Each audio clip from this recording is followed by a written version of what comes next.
नमस्कार मित्रांनो, मागच्या तासिकेमध्ये आपण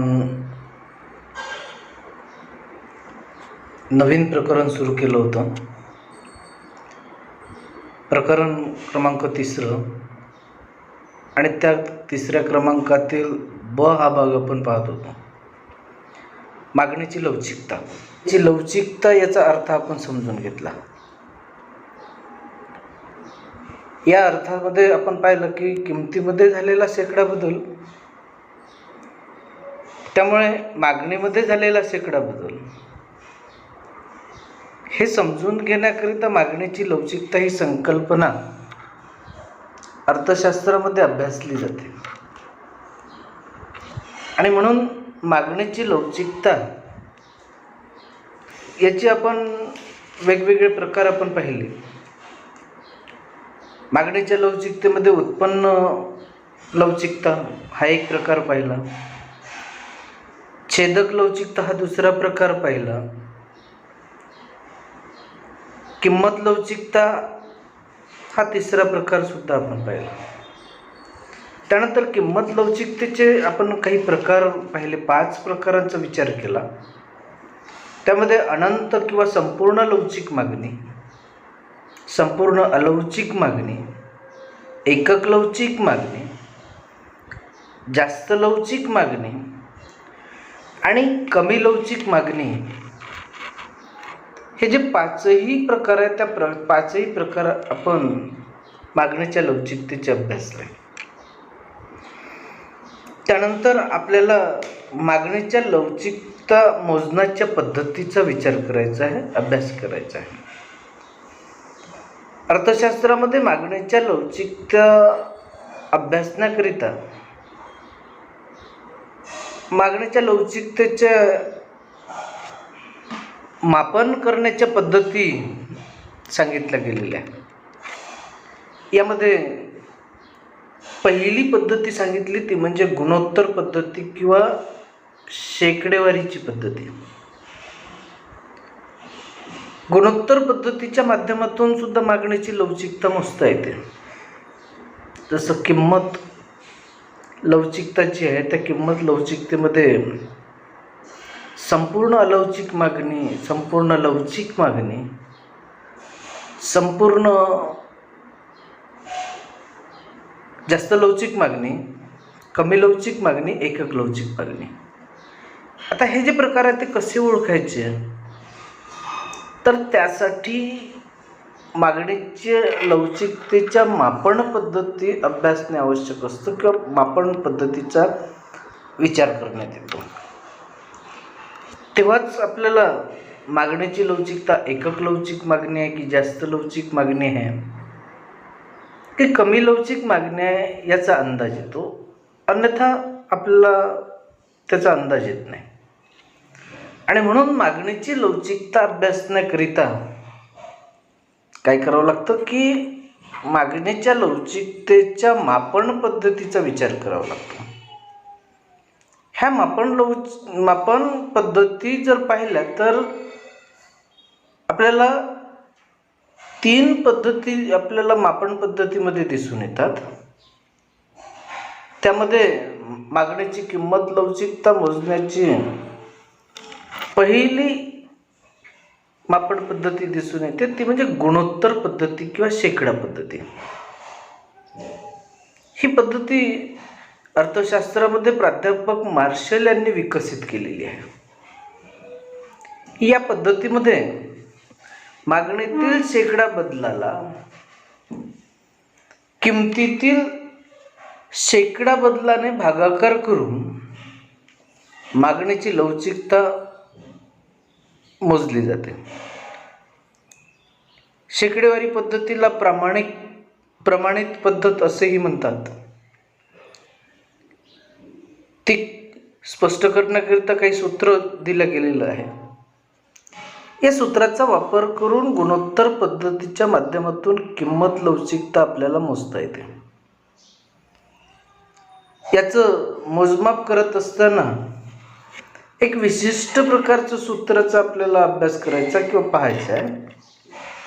हे सूत्र जर पाहिलं तर आपल्याला सांगता येतं की मागणीची लवचिकता बरोबर मागणीतील शेकडा बदल भागीला किमतीतील शेकडा बदल. काय? मागणीची लवचिकता बरोबर मागणीतील शेकडा बदल भागीला किमतीतील शेकडा बदल. आता हा जो बदल आहे, हा बदल बघत असताना आपल्याला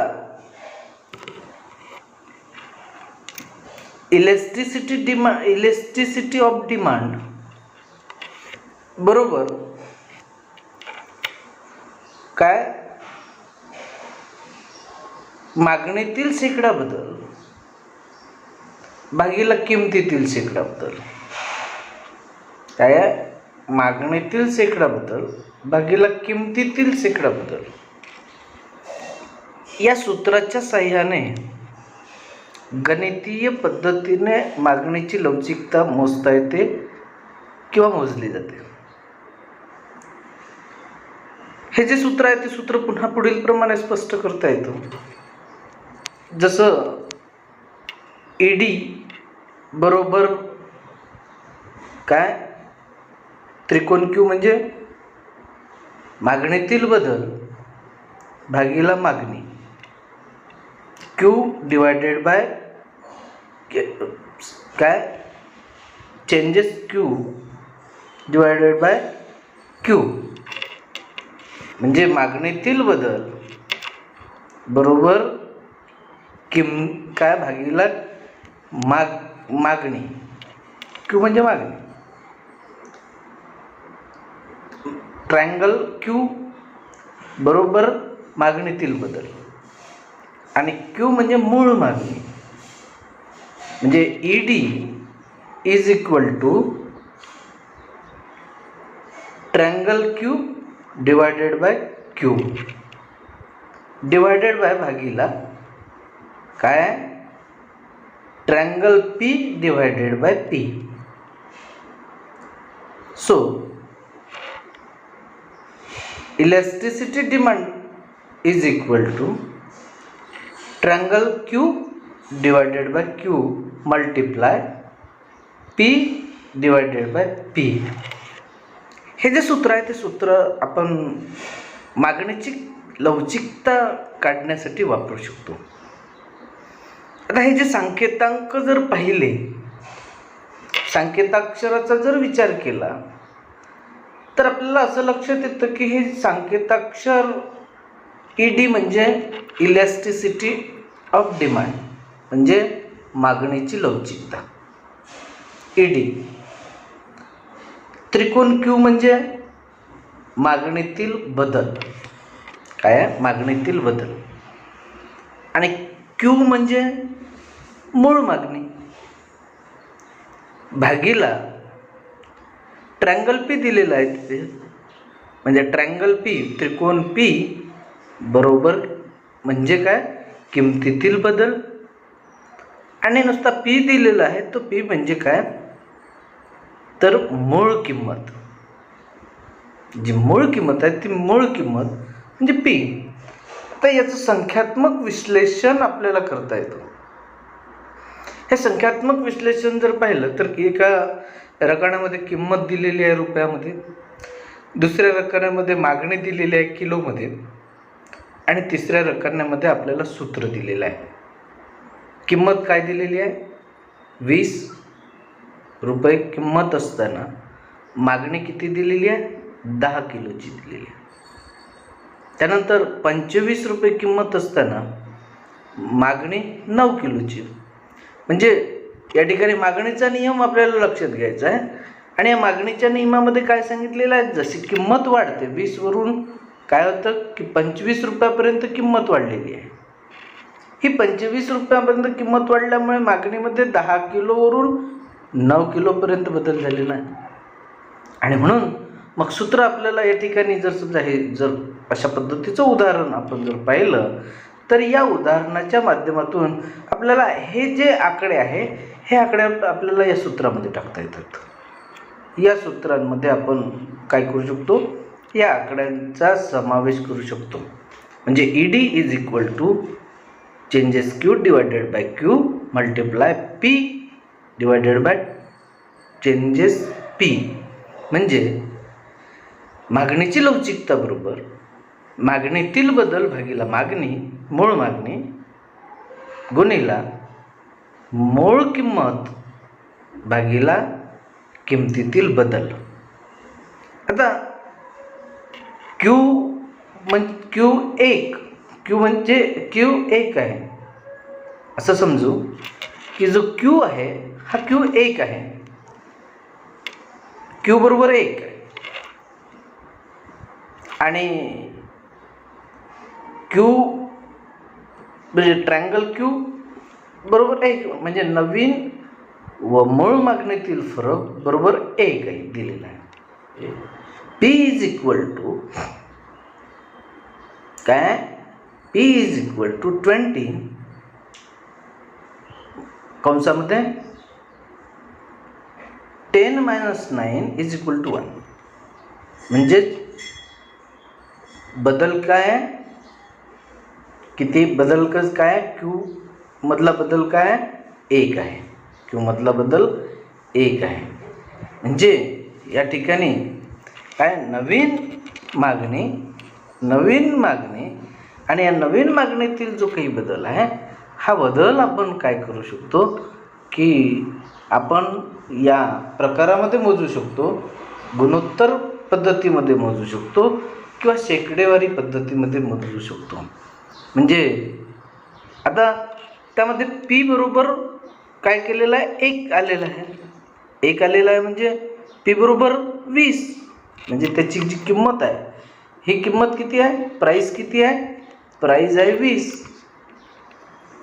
ही 20 किंमत आहे आणि बदल किती आहे 25चा बदल आहे काय 25चा बदल आहे. आता मागणी जी आहे ही मागणी जर आपण पाहिली तर मागणीमध्ये काय की 10 वरून 9 पर्यंत बदल होतो. काय होतो 10 वरून 9 पर्यंत बदल होतो आणि म्हणून क्यू बरोबर 1. आता पी बरोबर किंवा किमतीतील बदल बरोबर 5. कितीचा बदल झालेला आहे 20 आहे 20 वरून 25 रुपये किंमत वाढली. या किमतीमध्ये काय झालेला 5 रुपयाने या इथे 5 रुपयाने काय झालेला बदल झालेला आहे. म्हणजे मूळ किंमत व नवीन किमतीतील फरक किती आहे 5चा 20 वजा 25 बरोबर 5. म्हणजेच पी बरोबर किती 5 आणि क्यू बरोबर किती 1 किती क्यू बरोबर 1. आता मागणीतील शेकडा बदल काय आहे भागीला किमतीतील शेकडा बदल हे सूत्र दिलेलं आहे आपल्याला. हे जे सूत्र आहे या सूत्रावरून आपण वरच्या दिलेल्या ज्या काही आकडे आहेत हे आकडे आपण काय करू शकतो या सूत्रामध्ये टाकू शकतो. आता मागणीची लवचिकता बरोबर मागणीतील शेकडा बदल भागीला किमतीतील शेकडा बदल. ईडी इज इक्वल टू काय मागणीतील बदल भागीला मूळ मागणी भागीला काय किमतीतील बदल भागीला मूळ किंमत. आता म्हणून मागणीतील बदल भागीला मूळ मागणी किंमत भागीला किमतीतील बदल. आता वर दिलेलं जे उदाहरण आहे हे उदाहरण या सूत्रामध्ये आपल्याला काय करता येतं मांडता येतं. हे जे सूत्र दिलेलं आहे या सूत्रामध्ये आपल्याला म्हणता येतं. आता इलॅस्टिसिटी ऑफ डिमांड म्हणजे मागणीची लवचिकता बरोबर काय दिलेलं आहे इथे काय मागणीतील बदल किती आहे 1 आहे. म्हणजे 10 वरून काय होते 9 पर्यंत मागणी घट होते कमी होते म्हणजे 1 आहे. मूळ जी मागणी आहे ती मूळ मागणी किती आहे 10 आहे. म्हणजे 1/10 काय होईल 1/10 गुणिला काय दिलेलं आहे, गुणिला 20/5. म्हणजे या ठिकाणी काय दिलेलं आहे, 20 काय आहे, मूळ किंमत 20 रुपये. 20 वरून 5 रुपये 25 रुपये किंमत होते ना, मग बदल किती आहे, 5 रुपयाचा बदल आहे, म्हणजे 20/5. आणि म्हणून ईडी बरोबर किती दिसून येते, मागणीची लवचिकता बरोबर 0.4. काय आहे, 0.4. तर या ठिकाणी जर समजा आपण जर गुणाकार जर केला, तर हा जो गुणाकार आहे म्हणजे 20, या ठिकाणी पुढे जर आपण जर सरकलो, या ठिकाणी काय आहे, 1/10 गुणिला 20/5. आता या ठिकाणी काय येईल, बरोबर काय येईल, बरोबर जर आपण जर केलं तर आपल्याला काय दिसून येईल, बरोबर काय 1/10 बरोबर 0. काय 1 गुणिला 0.1 गुणिला काय 20/5 म्हणजे 4 गुणिला 4. आता 0.1 गुणिला 4 बरोबर किती येईल, 0.4. किती येईल, 0.4. आता 0.4 ही जी संख्या आहे, ही संख्या कशी आहे, 1 पेक्षा लहान आहे. मग मागणीची लवचिकता ही कशी आहे, 1 पेक्षा कमी आहे. काय आहे, 1 पेक्षा कमी आहे. आणि म्हणून या सूत्रामध्ये आपल्याला काय सांगता येतं, जे elasticity of demand is less than 1. काय म्हणता येईल, elasticity of demand is less than 1. म्हणजे मागणीची लवचिकता 1 पेक्षा कशी आहे, कमी आहे. कशी आहे, 1 पेक्षा कमी आहे. मागणीची लवचिकता 1 पेक्षा कमी आहे. याचाच अर्थ मागणी ही कमी लवचिक आहे. काय आहे, कमी लवचिक आहे. तर अशा पद्धतीने आपल्याला या शेकडा पद्धतीच्या माध्यमातून किंवा गुणोत्तर पद्धतीच्या माध्यमातून आपल्याला काय करता येतं, मागणीची लवचिकता मोजता येतं. त्यानंतर आपल्याला काय बघायचं आहे, आपल्याला काही गोष्टी लक्षात घ्यायच्या. त्या गोष्टी आपल्याला माहिती असणे आवश्यक आहे. ह्या जर गोष्टी जर पाहिल्या तर आपल्याला असं म्हणता येतं की मागणीची लवचिकता मोजण्यासाठी शेकडेवारी पद्धतीचा वापर करावा लागतो किंवा करता येतो. कोणत्या पद्धतीचा वापर करता येतो, शेकडेवारी पद्धतीचा वापर करता येतो किंवा गुणोत्तर पद्धतीचा वापर करता येतो. त्यामध्ये काही जे मुद्दे आहेत ते मुद्दे आपल्याला लक्षात ठेवावे लागतात. पहिला मुद्दा आहे तो म्हणजे मागणीच्या लवचिकतेचे मूल्य हे ऋणात्मक असते. काय असते, ऋणात्मक असते. मागणी वक्र हा ऋणात्मक असतो, पण सुसूत्रता येण्यासाठी ऋणात्मक चिन्हाकडे आपण दुर्लक्ष करतो. काय करतो, त्यामध्ये सुसूत्रता यावी, योग्यता यावी याकरिता आपण ऋणात्मक चिन्हाकडे दुर्लक्ष करतो. त्यानंतर दुसरी गोष्ट आपल्याला लक्षात ठेवावी लागते, ती म्हणजे मागणीची लवचिकता ही केवळ संख्येत असते. कशात असते, संख्येत असते. वस्तूची किंमत व त्याची संख्या मोजण्यासाठी ती कोणत्याही मापनावर अवलंबून नसते. कोणत्याही मापनावर अवलंबून नसते. हे जे मग 2 मुद्दे आहे, हे 2 मुद्दे आपल्याला काय करावे लागतात, लक्षात ठेवावे लागतात. त्यानंतर आपल्याला मागणीची लवचिकता मोजण्याची दुसरी पद्धत आपल्याला बघायची. आता बघा, दुसरी पद्धत जर पाहिली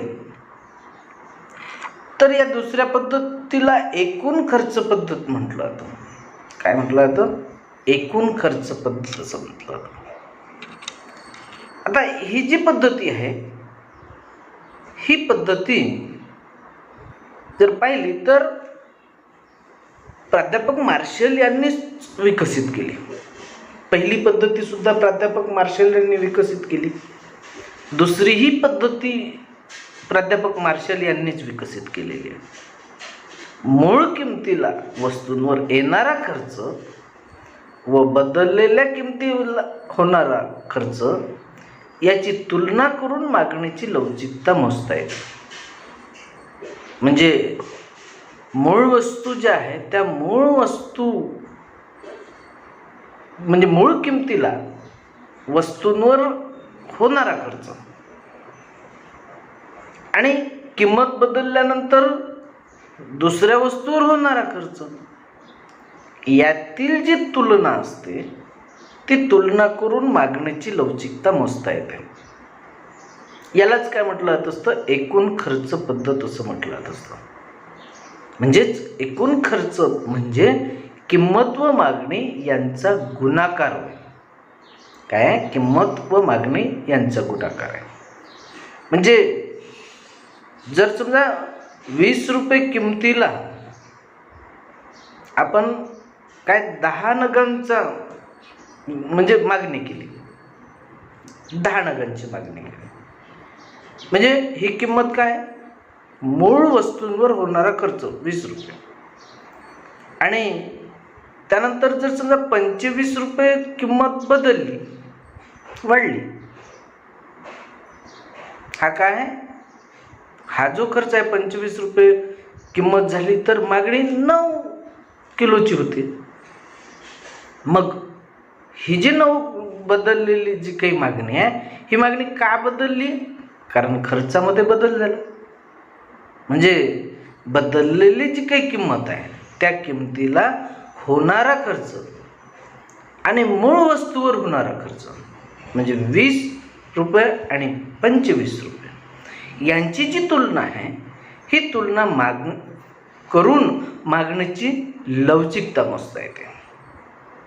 म्हणजेच किंमत आणि मागणी यांचा गुणाकार म्हणजेच मागणीची लवचिकता होय. आता या संदर्भामध्ये मार्शल यांनी काही संकल्पना स्पष्ट केलेल्या आहेत, काही संकल्पना सांगितलेल्या. या संकल्पनामध्ये 2 संकल्पना आपल्याला सांगता येते. ती म्हणजे जास्त लवचिक मागणी आणि एकक लवचिक मागणी.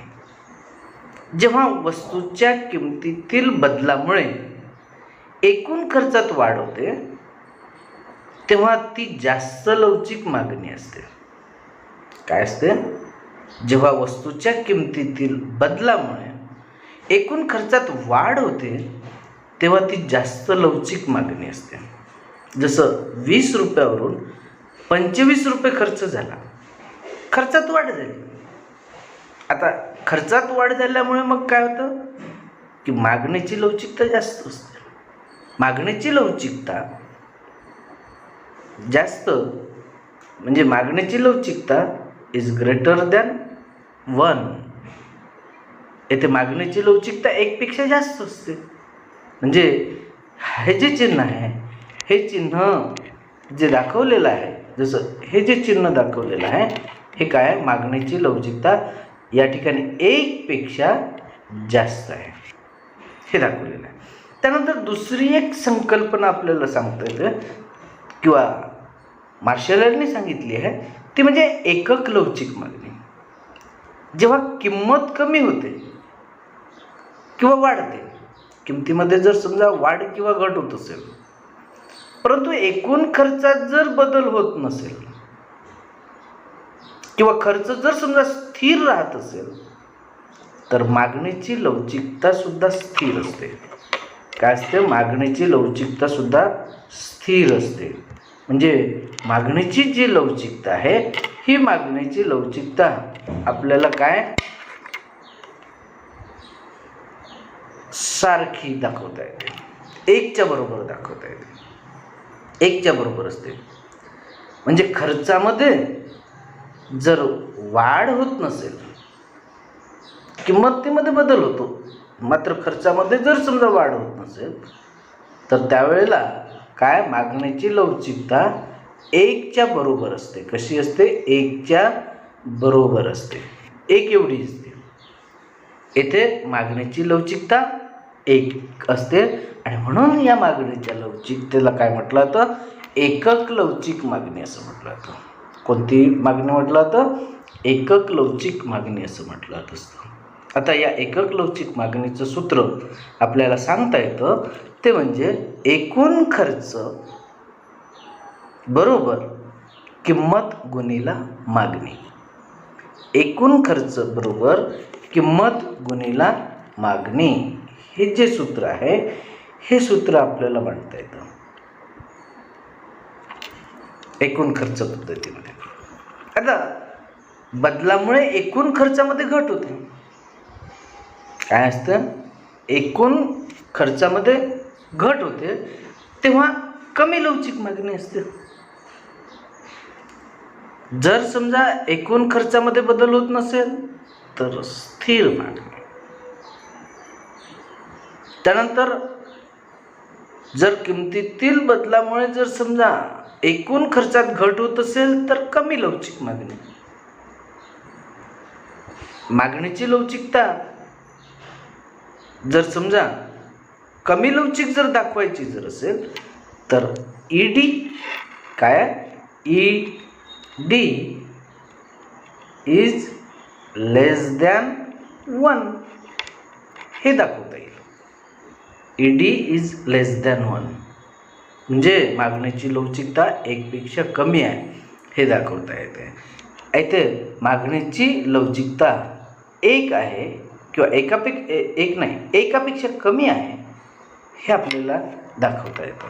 आता एकापेक्षा कमी आहे किंवा एकापेक्षा जास्त आहे हे जर बघायचं जर असेल किंवा एकक लवचिक मागणी जर बघायचं जर असेल तर आपल्याला हा जो तक्ता आहे तो तक्ता आपल्याला स्पष्ट करता येतो. बघा या ठिकाणी काय केलेलं आहे की 3 उदाहरणं घेतलेली आहे.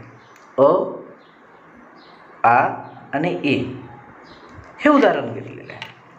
आता या उदाहरणामध्ये जर आपण जर पाहिलं तर आपल्याला काय दिलेलं आहे? या ठिकाणी किंमत दिलेली आहे. या ठिकाणी मागणीचे नग दिलेले आहे. या ठिकाणी एकूण खर्च रुपयामध्ये दाखवलेला आहे आणि या ठिकाणी मागणीचा प्रकार दाखवलेला आहे. मागणीची लवचिकता दाखवलेली आहे. आता हा जो भाग आहे हा 3 भाग आपल्याला बघता येतात. 3 भागात याचं आपण विभागणी करता येते. आता अपरिस्थितीत म्हणजे 3 परिस्थिती आहेत. अपरिस्थिती आहे, अपरिस्थिती आहे आणि ई परिस्थिती आहे. या 3ही परिस्थितीचं आपलं काय करू शकतो म्हणजे विवेचन करू शकतो. आता अपरिस्थिती आपण बघू. या अपरिस्थितीमध्ये काय झालेलं आहे? किंमतची आहे ही किंमत 10 रुपये किंमत असताना 6 नगांची मागणी आहे. 10 रुपये किंमत असताना 6 नगांची मागणी आहे.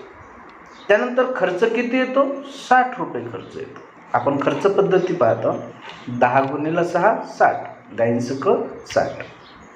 आता खर्च हा येतो. त्यानंतर आपण का पाहिलं की जर समजा खर्चात वाढ होत असेल किमतीतील बदलामुळे जर खर्चात वाढ होत असेल तर वाढ झाल्यामुळे काय होईल की मागणी एकापेक्षा जास्त लवचिक असते. जास्त लवचिक असते. 1 पेक्षा जास्त असते. बघा 20 रुपये किंमत झाली. किमतीमध्ये बदल झाला. बदल झाल्यामुळे काय झालं की मागणी कमी झाली. 5 नगांची झाली. मात्र खर्च या ठिकाणी काय झालेला आहे? 100 रुपयाचा खर्च झालेला आहे. किती रुपयाचा खर्च झालेला आहे? 100 रुपयाचा खर्च झालेला आहे. हा जो खर्च आहे म्हणजे पूर्वी 60 रुपये खर्च होता, आता 100 रुपये खर्च झालेला आहे. म्हणजे खर्चात काय झालेली आहे? वाढ झालेली आहे.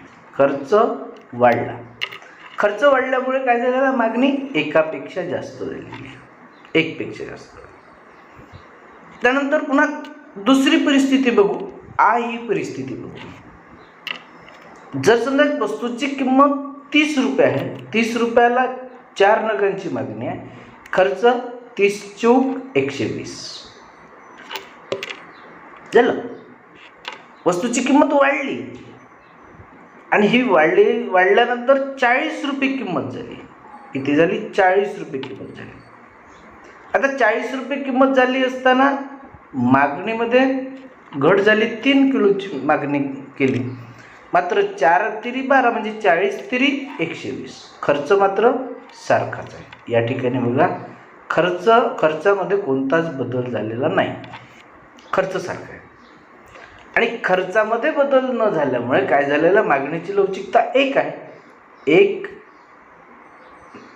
काय बरोबर ईडी किंवा ईडी बरोबर 1 असं आपल्याला म्हणता येईल. पहिल्या याच्यामध्ये काय आहे, पहिल्या याच्यामध्ये काय आहे की ईडी इज ग्रेटर दॅन 1. इथे या याच्यामध्ये ईडी इज इक्वल टू 1. त्यानंतर तिसरा भाग आपण बघू, तो म्हणजे 50 रुपये किंमत झाली. वस्तूची किंमत 50 रुपये असताना मागणी 2 किलोची झाली. काय झाली? 2 किलोची झाली. खर्च 100 रुपये आला. त्यानंतर 60 रुपये किंमत झाली, मागणी 1 किलोची झाली. काय झालेलं आहे? 60 एक 60. खर्च मात्र 100 पेक्षा काय झालेला, कमी झालेला आहे. या ठिकाणी खर्च 100 पेक्षा कमी झाला म्हणजे एकापेक्षा कमी मागणी. आणि मग म्हणून एकापेक्षा कमी मागणी म्हणजेच ED is less than 1. ED is less than 1 म्हणजे काय, मागणीची लवचिकता 1 पेक्षा कमी आहे. मागणीची लवचिकता 1 पेक्षा कमी आहे. म्हणजेच यामध्ये आपल्याला असं सांगता येतं की जर समजा खर्चामध्ये वाढ होत असेल तर मागणीची लवचिकता 1 पेक्षा जास्त असते. खर्चामध्ये जर समजा कोणताही फरक पडत नसेल, घटही होत नसेल, वाढही होत नसेल, खर्च पूर्वी इतकाच कायम राहत असेल तर मागणीची लवचिकता 1 असते. आणि तिसरी परिस्थिती आपण बघू, ती म्हणजे जर समजा खर्चामध्ये घट होत असेल, किमतीमध्ये बदल झाला असताना खर्चामध्ये जर समजा घट होत असेल तर तेव्हा ती मागणीची लवचिकता 1 पेक्षा कमी असते. ईडी इज लेस दॅन 1 अशा प्रकारची असते. तर अशा प्रकारे आपल्याला मागणीची लवचिकता आपल्याला बघता येतं, मागणीची लवचिकता आपल्याला सांगता येतं, किंवा आपल्याला मागणीच्या लवचिकतेची खर्च पद्धती आपल्याला बघता येते, पाहता येते. आता आपल्याला बघायचं आहे ते म्हणजे काय की एक इथे फक्त वाचून घेऊ आपण. शेंगदाणा पाकिटची किंमत 5% वाढली म्हणून शेंगदाणा पाकिटच्या मागणीत 5% घट झाली. तर शेंगदाणा पाकिटच्या मागणीची लवचिकता किती आहे? किती असेल मागणीची लवचिकता? काय आहे? किती असेल? ED is equal to 1. काय आहे? एकक लवचिक मागणी आहे. या परिस्थितीमध्ये काय, एकक लवचिक मागणी आपल्याला दिसून येते. त्यानंतर तिसरी पद्धती आपल्याला बघायची आहे, ती म्हणजे बिंदू मापन पद्धती किंवा बिंदू पद्धती. कोणती पद्धती? बिंदू पद्धती. यालाच भूमिती पद्धती असंही म्हटलं जात असतं, भूमिती पद्धती असंही म्हणतात. आता ही पद्धतीसुद्धा प्राध्यापक मार्शल यांनी अर्थशास्त्रामध्ये विकसित केलेली आहे. मागणीची लवचिकता मोजण्याची ही आणखी एक पद्धती म्हणून ओळखली जात असते आणि तिला बिंदू पद्धत किंवा भूमिती पद्धत असं मार्शल यांनी नाव दिलेलं आहे. कारण गुणोत्तर पद्धत आणि एकूण खर्च पद्धतीमध्ये आपण मागणी वक्रावरील एखाद्या बिंदूची मागणी मोजू शकत नाही. काय होत नाही? मागणी वक्रावरील मागणीची एखादा जो बिंदू आहे त्या बिंदूवरील मागणी मोजता येत नाही, हा मागणी वक्र आहे. इथे 0, इथे क्ष आणि इथे य. बघा, याच्यामध्ये मागणी आपल्याला मोजता येत नाही. जर समजा या ठिकाणची मागणी मोजायची असेल किंवा या ठिकाणची मागणी मोजायची असेल किंवा या ठिकाणची मागणी मोजायची असेल तर वरच्या ज्या 2 पद्धती आहे, गुणोत्तर पद्धती आहे किंवा शेकडेवारी पद्धती आहे किंवा दुसरी पद्धती आपण एकूण खर्चाची पद्धती पाहिली, तर या पद्धतीच्या माध्यमातून आपल्याला काय करता येत नाही,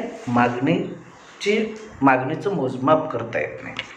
आणि म्हणून हे मागणीचं मोजमाप करता येत नसल्यामुळे प्राध्यापक मार्शल यांनी भूमिती पद्धतीचा विकास केला, भूमिती पद्धती विकसित केली. आणि या पद्धतीमध्ये काही सूत्र जे सांगितलेले आहे त्या सूत्राच्या सहाय्याने वक्रावरील म्हणजे बिंदू जे असतात हे बिंदू काय केले जातात, मोजले जात असतात, वक्रावरील बिंदू मोजत असतात. म्हणजे या पद्धतीमध्ये सूत्राच्या सहाय्याने मागणी वक्रावरील बिंदूची लवचिकता मोजली जाते. मागणी वक्रावर जे बिंदू दिलेले आहे या बिंदूची लवचिकता मोजली जाते. आता ही बिंदूची लवचिकता मोजताना आपण एक सूत्र बघू, ते म्हणजे मागणीची लवचिकता बरोबर मागणी वक्रावरील बिंदूपासूनचे खालचे अंतर भागीला मागणी वक्रावरील बिंदूपासूनचे वरचे अंतर. काय, आता जर समजा आपण जर पाहिलं तर एखादा बिंदूवरील जर समजा मागणीची लवचिकता जर मोजायची झाली, समजा आपण हा वक्र आपण काढू.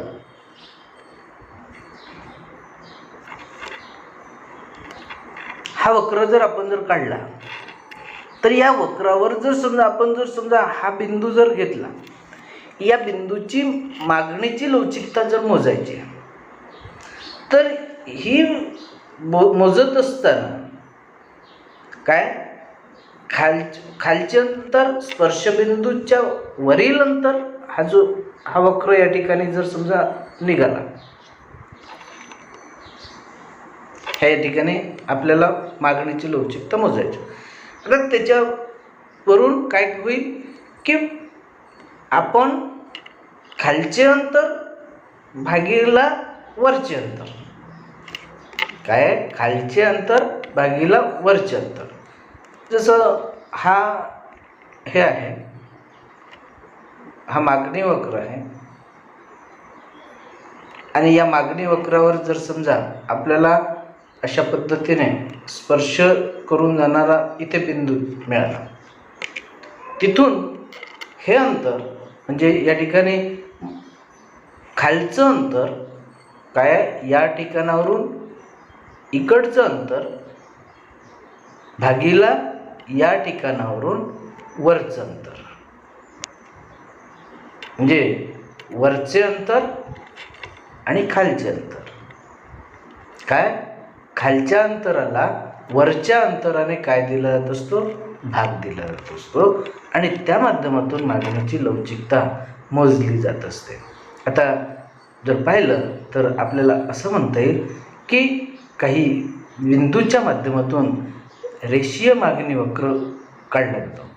जेव्हा मागणी वक्र हा रेषीय किंवा सरळ रेषा असते, कशी असते, सरळ रेषा असते. जसं आपण या ठिकाणी पाहतो, हा मागणी वक्र जो आहे हा सरळ रेषा जो आहे, अशा प्रकारचा वक्र जर समजा असेल, सरळ वक्र जर असेल तर मागणी वक्र य अक्षावर म बिंदूपर्यंत आणि क्ष अक्षावर म बिंदूपर्यंत वाढवता येतो. काय होतं, तो म बिंदूपर्यंत क्ष अक्षावर आणि य अक्षावर वाढवता येतो. मागणीची किंमत लवचिकता क्ष अक्षावर 0 आणि य अक्षावर अनंत लवचिक असते. क्ष अक्षावर काय असते? शून्य असते. आणि य अक्षावर काय असते? अनंत लवचिक असते. या मम रेषेवरील प्रत्येक बिंदूची मागणीची लवचिकता वेगळी असते. कशी असते? वेगवेगळी असते. बघा या ठिकाणी हे जे दिलेलं आहे, ही जी मागणी वक्र जो दिलेला आहे, हा मागणी वक्रामध्ये वेगवेगळ्या प्रकारचं जे अंतर आहे ते अंतर आपल्याला दिसून येतं वेगवेगळ्या. म्हणजे बघा म1, म2, म3 अशा पद्धतीचे जे बिंदू आहे, हे बिंदू आपल्याला काढता येते. आणि जर समजा आता बघा ED = अल्फा आहे ना, म्हणजे अनंत लवचिक मागणी. ED << 1 म्हणजे कमी लवचिक मागणी. ED = 1 एकक लवचिक मागणी. ED greater than 1 ही काय आहे? जास्त लवचिक मागणी आहे. आणि ED = 0 काय आहे? मागणीची लवचिकता 0 आहे. मागणीची लवचिकता कशी आहे? 0 आहे, स्थिर आहे. अशा पद्धतीची मागणीची लवचिकता आपण बिंदू पद्धतीच्या माध्यमातून काढता येते, बिंदू पद्धतीच्या माध्यमातून स्पष्ट करता येते. त्यानंतर आपल्याला बघायचं आहे ते म्हणजे काय की मागणीची जी लवचिकता आहे, ही मागणीची लवचिकता काय असतं की जेव्हा मोजली जात असते तेव्हा वेगवेगळ्या प्रकारची मागणीची लवचिकता असते. समजा ब आणि क हे अंतर 8 सेंटीमीटरचं आहे. ब आणि क हे अंतर 8 सेंटीमीटरचं आहे. समजा म हा बिंदू जो आहे, हा बिंदू विचारात घेतला तर हा बिंदू मागणी वक्राचे 2 खंडात विभागणी करतो, 2 भागामध्ये. आणि यामध्ये वरील अंतर म क आहे, वरील अंतर म क आणि खालील अंतर काय असतं? खालील जे अंतर आहे हे अंतर म ब. बघा या ठिकाणी तुम्हाला ही आकृती दिलेली आहे ना. बघा ही जी आकृती आहे त्या आकृतीमध्ये तुम्हाला काय दिलेलं आहे की क बिंदू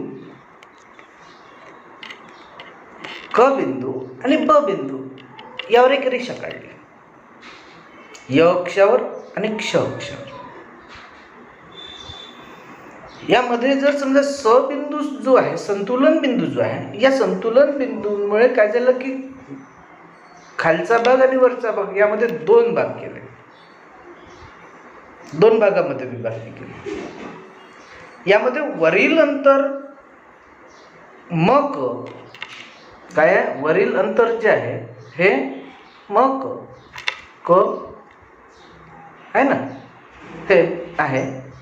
आणि खालील जे अंतर आहे ते म ब आहे, किंवा हा जो स ज्या ठिकाणी म आहे, हा हे जे आहे हे अंतर म ब म क हे जे अंतर आहे, म्हणजे असं म्हणता येईल की स क किंवा स ब या ठिकाणचे जे दिलेलं आहे स क किंवा स ब हे आपल्याला सांगता येईल.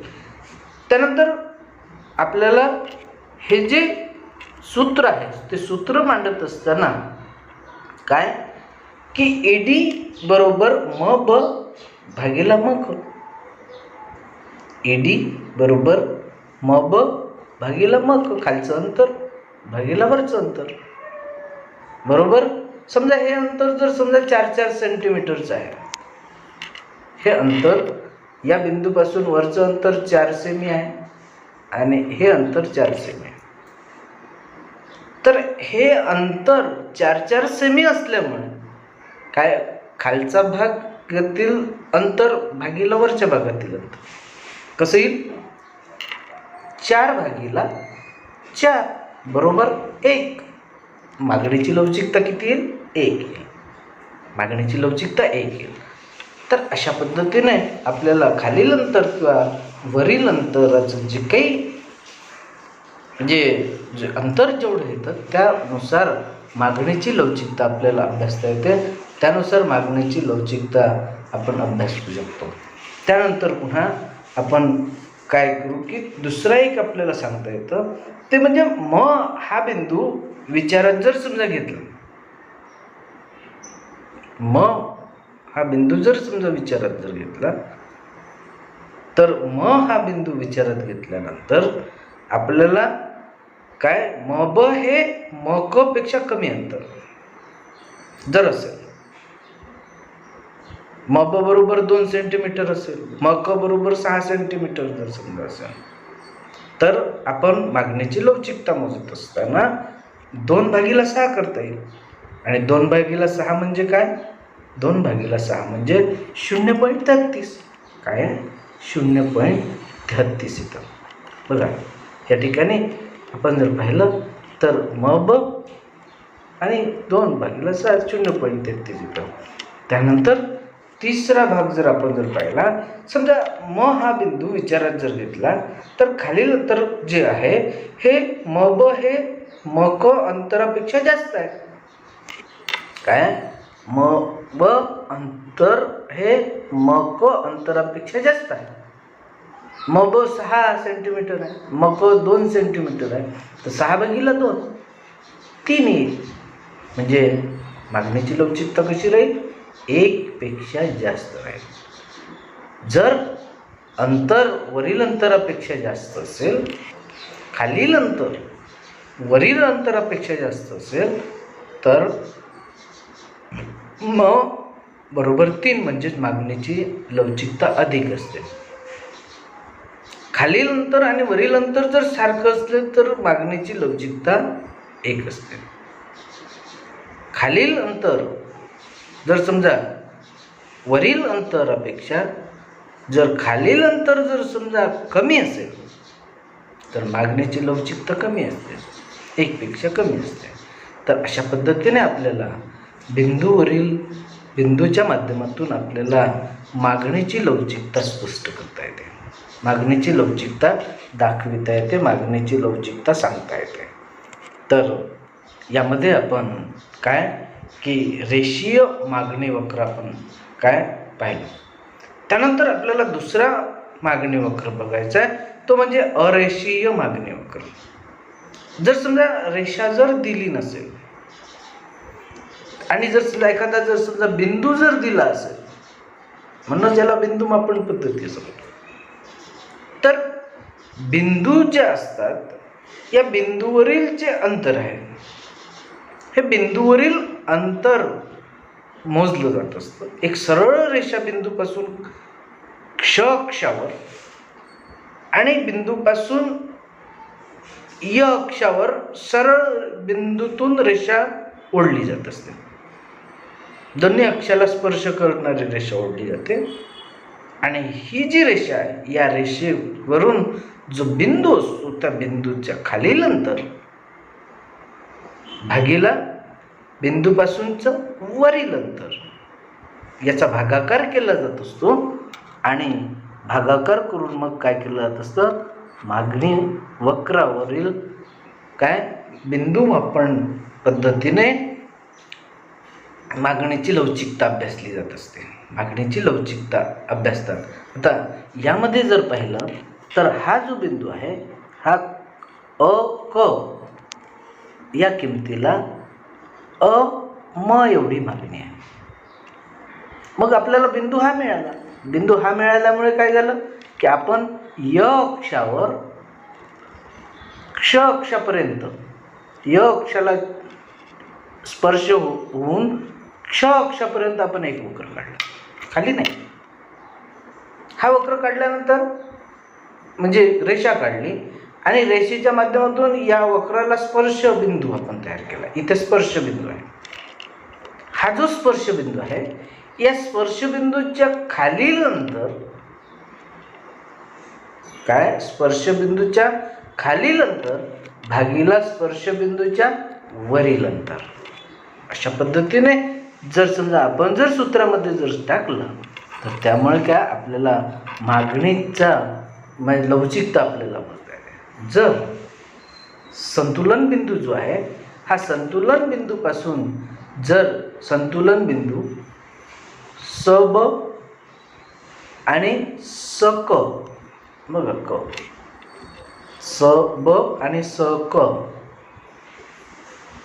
हे जे आहे हे जे अंतर आहे ते दोन अंतर आपल्याला मिळते. आणि यामध्ये हे अंतर जर समजा एक सारखं जर समजा असेल समान जर असेल तर एकक लवचिक मागणी स ब इज ग्रेटर दॅन स क म्हणजे मागणीची लवचिकता एक पेक्षा जास्त. जर स ब अंतर जर समजा कमी असेल आणि स क अंतर जर समजा जास्त असेल तर मागणीची लवचिकता एक पेक्षा कमी. एक जास्त आहे पण त्यापेक्षा मागणीची लवचिकता कमी येताना दिसून येते, कमी दिसून येते. तर अशा प्रकारे आपण मागणीच्या लवचिकता मापन पद्धती आपण पाहिलेल्या.